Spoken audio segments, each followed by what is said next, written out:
Hey, it's Doug with Backcountry Pilgrim, and this 2.2 ounce pendant that I'm wearing right here contains over 20 tools that could help you survive an emergency situation. Let's take a look. I've never had a necklace that comes with a user manual, much less one that is 20 pages long, but the Fuserig Survival Pendant lists no fewer than 18 distinct tools and more than 20 uses for them. The major tool categories on this pendant include a fire system, a series of body surface tools, a cord system, and individually carried tools as well as spare parts. To access the interior tools, you simply unscrew the pendant, and inside you will find the folding ceramic knife with the brass pin, the magnetized bar, and a bunch of other fun tools which I will get to in a moment. There is actually more than one fire system if you include the way some of the cordage pieces can be burned or used as candle wicks, but the main ignition system includes the pendant itself, which is made of a magnesium block that can be scraped off into a pile of flammable material. Sparks are produced by a ferro rod inside the pendant, which is used with the included ceramic knife. Now, if all the Fuserig Survival Pendant did was start fires, it would already be a pretty cool piece of equipment, but there is a lot more to this simple-looking device. Just about every surface of the pendant includes a series of tools. Probably the most interesting of these is a compass that is made up of a brass pin attached to the ceramic knife that you slide through a tiny little hole in the pendant, and then a magnetized rod that rests on top of it points to magnetic north. You can also use this setup as a sundial. It is also possible to use the folding knife as a sort of sextant to measure the angle between the horizon and Polaris, and then use the printed tools on the pendant to find out your latitude. You've also got a centimeter and inch ruler and a glass breaking tip. Of special note is a 120 decibel emergency whistle that can be blown through the pendant, and believe me, it works. Oh boy, that works.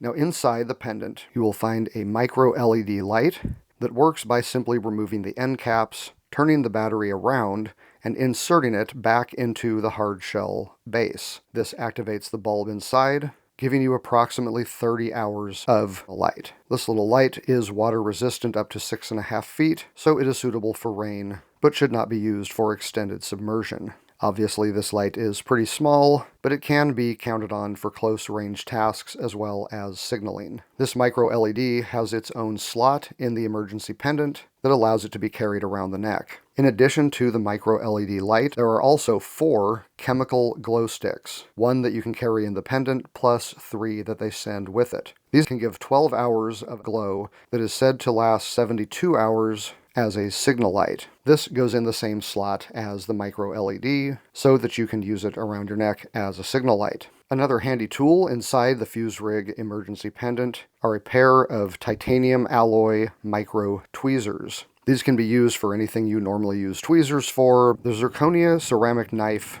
is quite sharp and is accessed by pulling on a nichrome wire that can be unfurled and lit on fire by connecting it to 2 poles of a battery. It is wrapped around the knife to make it easier to access. In the screw cap of the pendant is one very small waterproof compartment that could fit one very small pill. You will definitely want to test this for fit before use. Now, you might think that with all of these tools inside and outside of the pendant, as well as the pendant itself being a fire starter, that would be the end of the list, but you would be wrong. Indeed, the cord system that holds the pendant is itself a robust series of tools and materials. Most obvious, you have a set of ranger beads. These allow you to keep pace count without having to memorize exactly what number you're on. There are plenty of videos out there to tell you how to use these, but essentially it's a 5-bead system paired with another 5-bead system, which when multiplied together allows you to count up to 5,000 paces at a time before resetting. You actually have 2 different cords.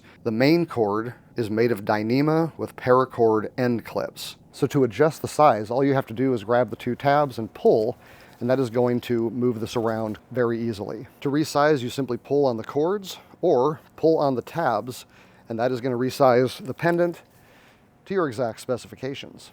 And of course, this pendant doesn't have to be worn as a necklace. I actually just wrap my cordage into a slip knot and snap it into a carabiner on my backpack. Now these end clips, when opened, each contain a fish hook that can be paired with the multi-function secondary cord and made into a fishing line. Now, full disclosure, I was not able to access the fish hooks with these end caps. The instructions said that you are supposed to use the tweezers to press the latch up on one side of the clip until it releases, then insert the brass pin into the gap to hold it open, then repeat on the opposite latch, and once they are both released, the clip is supposed to open, making the hook accessible. You are supposed to be able to get the hook back in and re-close these clips. However, I was not able on my first several tries to get them open at all. However, the instructions say that in case you are lacking dexterity because apparently you're kind of a spaz like I am, or maybe it is too cold, or you've got gloves on, you can simply smash these clips and get the hooks out.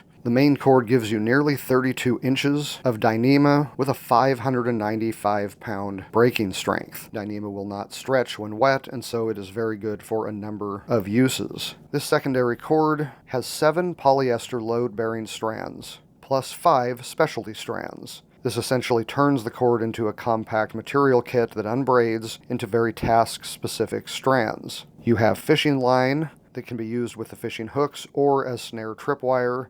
You have cotton thread, which you can use for gear or clothing repair. You have steel wire that can be used for high heat lashing or structure retention. Candle wick, which allows you to carry a small flame. And a waxed hemp cord, which is good for fire starting and tinder preparation. The polyester strands are used for more mundane camp type chores, but please keep in mind that none of this cordage is to be used for climbing, rappelling, or supporting body weight. You're getting all of these tools and materials for a mere 2.2 ounces in a pendant that I have to say I think looks pretty cool. I do have 2 warnings concerning usage. First of all, the instruction manual is no joke. If you don't want to carry this pocket-sized 20-page manual with you, you are going to want to really study the emergency pendant and practice its use before going out in the field.